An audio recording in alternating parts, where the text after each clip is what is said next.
Bonsoir National. Bonsoir. Merci de nous avoir accordé cette interview. National, nous avons trois petites questions à vous soumettre. La première est, comme vous le voyez aujourd'hui, le débat politique court toujours sur le changement de la Constitution. En tant qu'acteur politique, cadre de l'Alliance pour le changement, parti de l'opposition, pourquoi dites-vous non au changement de la Constitution? Bien sûr, pour expliquer à ceux qui ne maîtrisent pas le sujet et qui pourront être peut-être induits en erreur par des slogans partisans.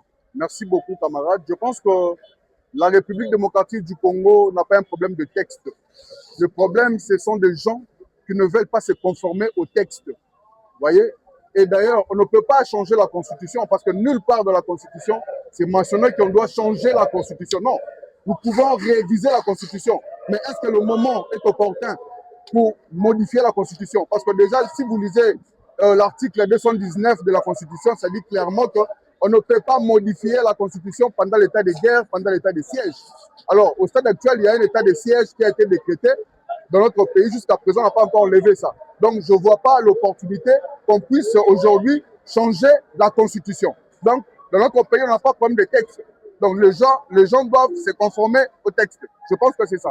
Si M. Tshisekedi veut changer la Constitution et sa bande, il y a une seule raison, c'est pour s'éterniser au pouvoir. Il veut être un roi dans ce pays et ça ne va pas se passer.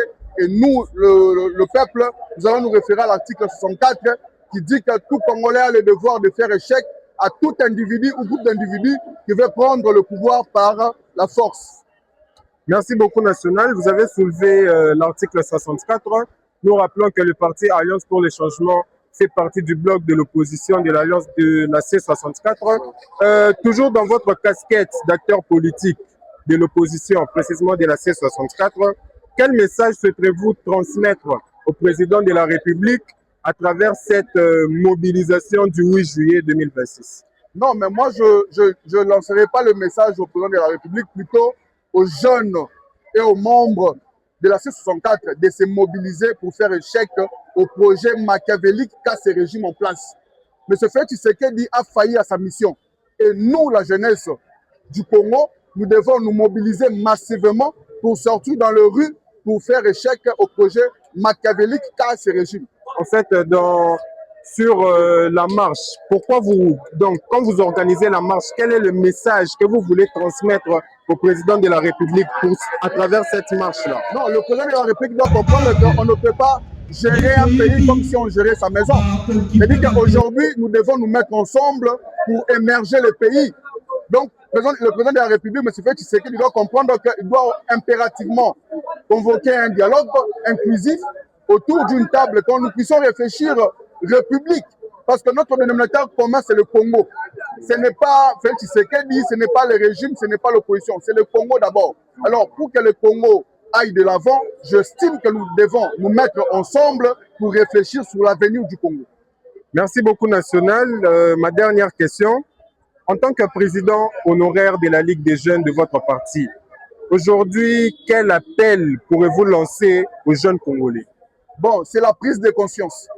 Je demande aux jeunes Congolais, à la jeunesse congolaise de prendre la conscience. C'est maintenant ou jamais. Le pays est en train de sombrer. Si aujourd'hui on ne se lève pas, ça sera trop tard. Donc, à toute la jeunesse de la République démocratique du Congo, c'est maintenant ou jamais. Mais ce fait qu'il n'a pas le monopole de ce pays. Ce pays n'appartient pas à l'UDPS. Ce pays n'appartient pas à l'Union sacrée. Ce pays, c'est pour tous les Congolais. Et nous avons le devoir de faire échec à tout individu qui veut s'éterniser au pouvoir par la force.